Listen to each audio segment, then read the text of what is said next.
Hello, I am Everett Maxine, and I would like to thank you for listening in to The Absence of Her. Please like, follow, and most importantly, share.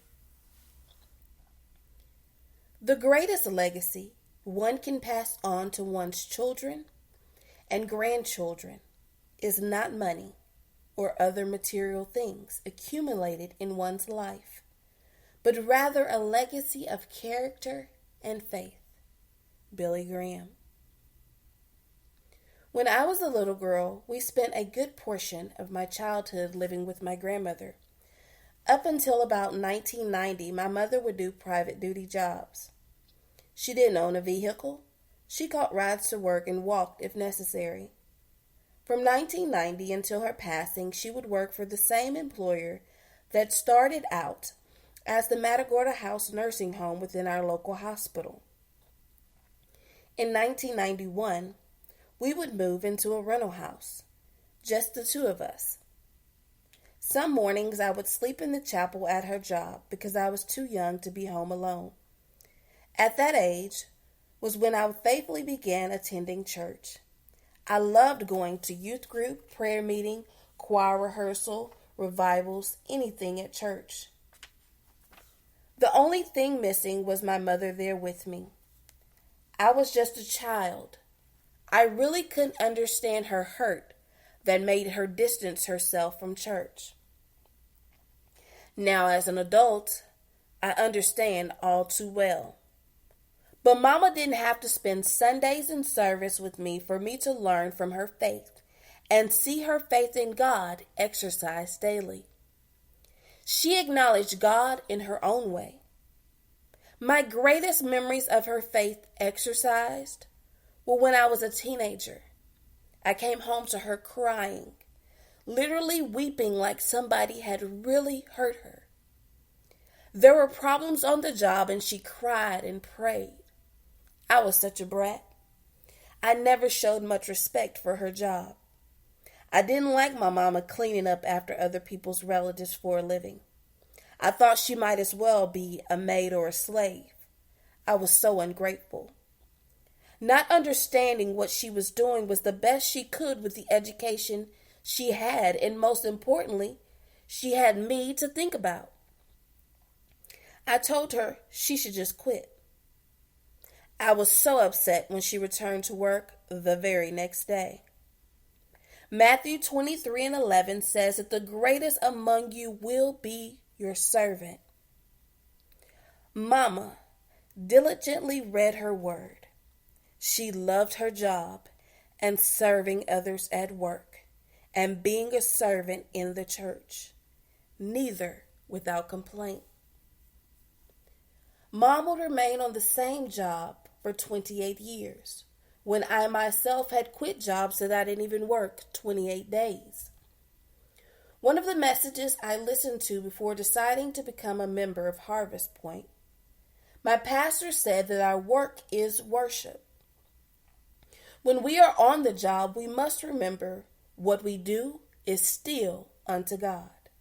That even though it may seem man controls our pay and position, God is the provider of all things. 1 Samuel 12:24. But be sure to fear the Lord and serve him faithfully with all your heart. Consider what great things he has done for you. Do you consider your job a blessing? When you decide to call off frequently or give a mediocre performance, have you ever thought about the person praying for the very job you frequently complain about? I remember in 2017 when I had diligently prayed for a job. When I finally began working, the pay was only $8, and I wasn't even getting 30 hours a week. But I didn't quit. I feared God would get tired of me asking for a job, and because it wasn't what I wanted, or there was a little difficulty, I quit. After 2 months, the position and work environment got really challenging. I applied for second jobs, but they wanted me to quit my current job. for the same pay and barely the same hours. I kept the faith because I was only able to eat, keep my transportation running, and pay small bills. At the beginning of August, a former employer called to see if I was able to do a short-term job for them in Oklahoma. The type of work would pay me over $1,000 a week, which would definitely help me to get financially stable. I was unsure about my current job because I did not want to abruptly quit and had not been there long enough to take a leave. Well, at the end of August, Hurricane Harvey would shut down my place of employment, and the owners would decide to permanently close, leaving me eligible for unemployment and to work the project in Oklahoma. I was proud I didn't just quit and waited on God's timing. A little faith can go a long way. My second greatest memory of my mother's faith was in 2004, after she collapsed and showed signs that she might not survive. Actually, they said she wouldn't survive. A week later, she would awake after being put in a state of paralysis to save her life. She would slowly regain the use of her hands to feed herself and wipe her face. When moved from ICU to a regular room, she would request a walker because she was ready to walk again without waiting on physical therapy. The nurses told her no. So she began holding on to the bed and sliding her feet, and the staff knew she was determined and serious. See, you can't just have faith, but you must exercise your faith and put it into action. She never tried to be anyone other than the unique personality that she was. She never desired much, and I never heard her say she wanted something like someone else. In my early 20s, I tried to follow in my mother's footsteps as a nursing assistant, and I lasted 3 months.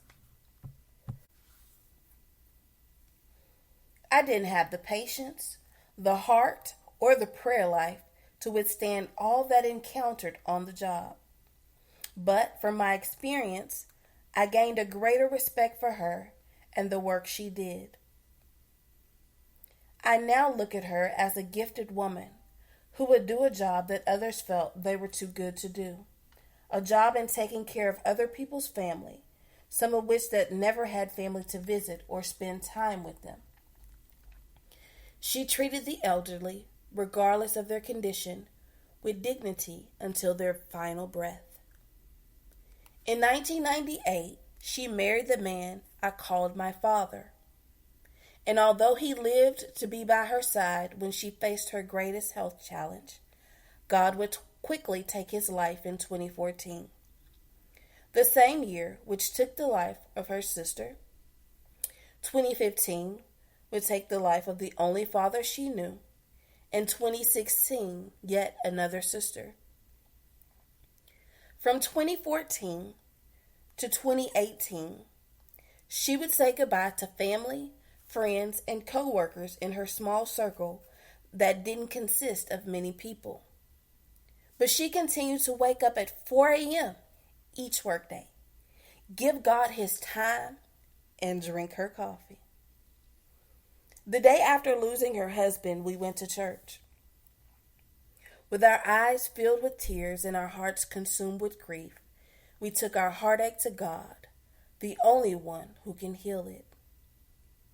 Being a parent was a faith walk all by itself. I would like to say I was an obedient child that rarely caused trouble, but if there was trouble, I would find it. There were countless times along our journey as mother and daughter that she would tell me she was praying for me.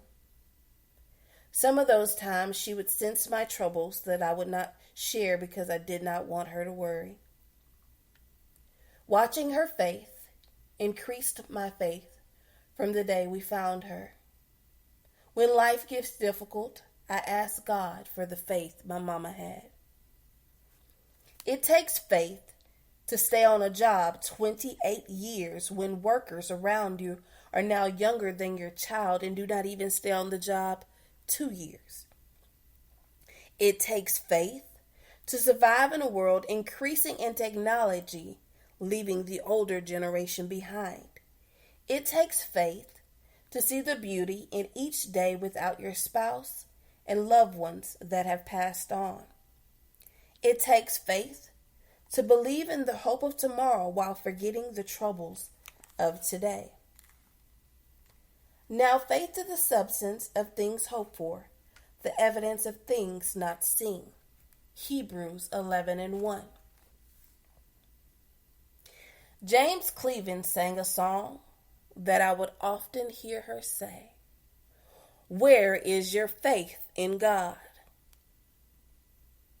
Do you have faith today?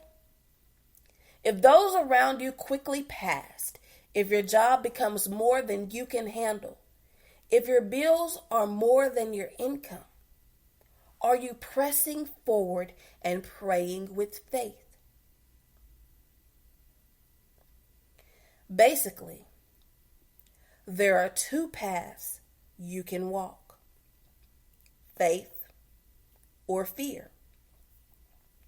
It's impossible to simultaneously trust God and not trust God.